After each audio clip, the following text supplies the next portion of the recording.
everyone. I'm Amy Protexter, Senior Vice President of Marketing at Insight and Editor-in-Chief of Insight's Tech Journal. We just released the summer issue of the Tech Journal focused on the future of business. But you really can't talk about the future of business without addressing the future of work. On that note, I'm so pleased today to be joined by Stephanie Hallford, VP of Client Computing Group for Intel. Welcome, Stephanie, to Tech Talk. Thanks, Amy. I'm excited to be here. We're glad to have you because there's certainly a lot to talk about.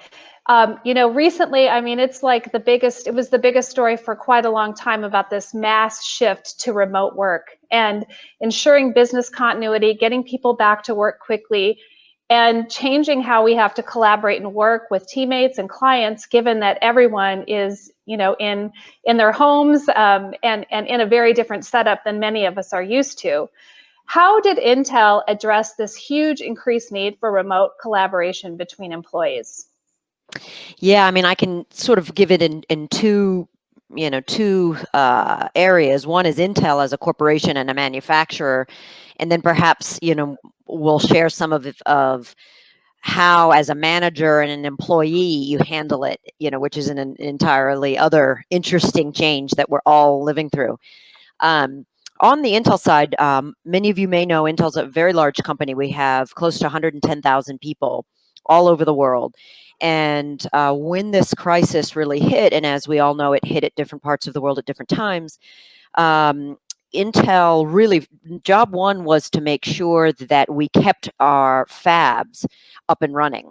Mm-hmm. And this was particularly important because a lot of the medical support and services are powered by Intel technology in some shape or form. So the governments of various countries deemed Intel essential. And once you have a line as essential, you're able to keep moving. Mm-hmm. That was key. And then round two, or job two, was, okay, how do we keep all our employees productive? And then there's a fab type that there are some that absolutely have to be on site. And I would say the majority of us do not, or certainly not every day. And so I think Intel IT got close to 100,000 workers productive by Monday morning. Wow, that's incredible. They doubled the VPN over the weekend. Over one weekend, they doubled Intel's VPN. So pretty amazing, to see. Yeah, so that's kind of been our reality now for the last few months. But you mentioned the fact that many of us may not have to be in the office, certainly not every day. So what do you think the future holds for remote workers? Yeah, I think it's going to be a hybrid of pre and post COVID, or current COVID, I would say. I think we've all come to realize working from home works. Generally, it works, and we've figured out how to adapt and get our, the various peripherals and things that we need to be truly productive. And I think that will evolve. I think apps, and we will find which apps are most important to social users or to true business users or to doing, our CEO talking to the whole company at earnings time. Those all require different expertises, and I think those will begin to become clear, winners and losers. But I do think that we will all have some level of hybrid where we're working from home quite a bit. And then I think, my own desire, and this may or may not come true, would be that we would kind of designate days. I would love to see us all know Mondays and Fridays, or Monday, Wednesday, Friday are virtual days. Tuesday, Thursdays are when it's best to do the on-site oriented activities, because I think there is a human reality that if you're the only one on the camera and everyone else is sitting in the conference room, you can't get a word in edgewise, and you will end up having, you'll feel left out. So those dynamics, I'm not sure how those will play out, but I do think that is an important dynamic. You're not as effective if you're the only one virtual. Right. Yeah. I think you're so right. It is always hard to break in, even on conference calls. That's the kind of the running joke. Oh, sorry, couldn't get off mute. Yeah. Right. So sounds like you think remote work, or at least some portion of our work, is here to stay. We're going to be remote for a while. Absolutely. Yeah. And I think also Intel, luckily, we had begun sort of, we of course did not have this in mind when we created vPro 14 years ago, which has remote manageability. IT can reach networks even if they can't have a hands-on experience. Also security, things of that nature, and incredibly important when we're working 24/7 from home, Mhm. Mhm. which is different than catching up on emails. For sure. Um, Yeah. So if challenge of being the only one not in the office, but in this distributed workforce future, like what other challenges does the tech industry specifically now face? Yeah, from the tech industry perspective, I think there's a couple things. One is the level of support you need really differs according to your job.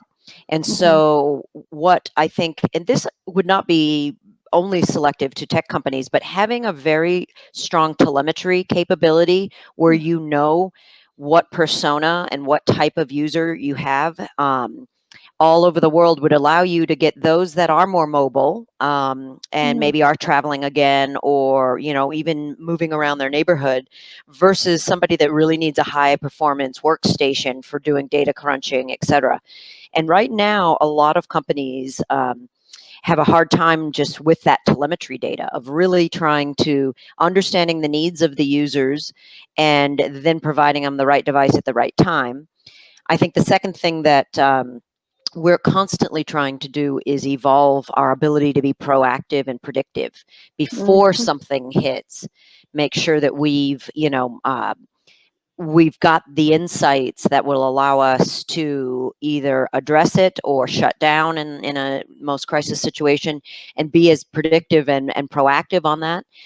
Our IT says that their number one goal is to be invisible, over time, where you don't need to know they're there because everything is self-healing and they're in the background making it work. So that's our North Star. That's where we're trying to get to.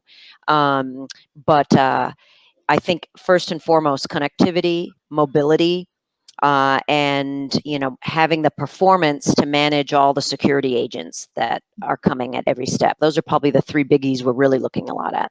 Yeah, well, that sounds really encouraging. I think, technology has been able to help us solve a lot, and certainly we're going to need it to help us solve the next chapter of all this. So, um, what job roles do you see changing or emerging from all this? Do you see a different, sort of a different sort of workforce even?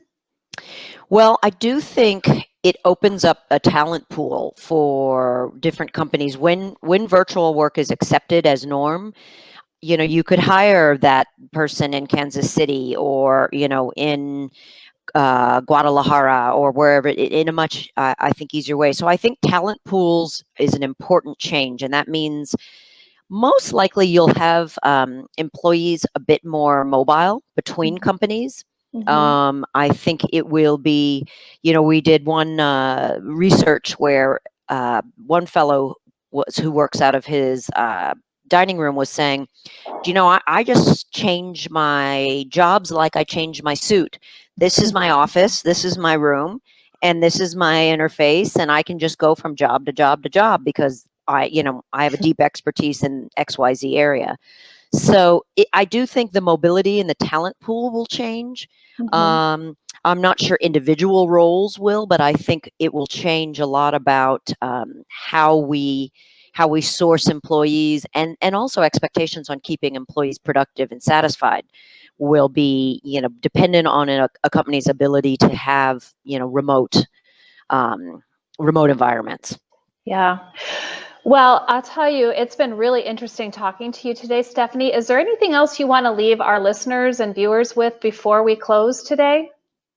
Well, I think we're all in this together. I do think the biggest change that we are likely going to see out of all of this is a cultural one, and hopefully it's a positive cultural change where, because we've seen each other's dogs and kids running by in the background, we maybe know each other in a different way than just that office setting, and that's usually a positive thing. I think we all have a little more empathy for work-life balance, and the ability to because you're not spending an hour or two in a car or train, you can go get a workout really quick. And I do think that it's creating a more humanizing aspect, amidst all of the chaos. And so I sort of hope that's, what we all come away with, a more compassionate and flexible, workforce and colleague cohort.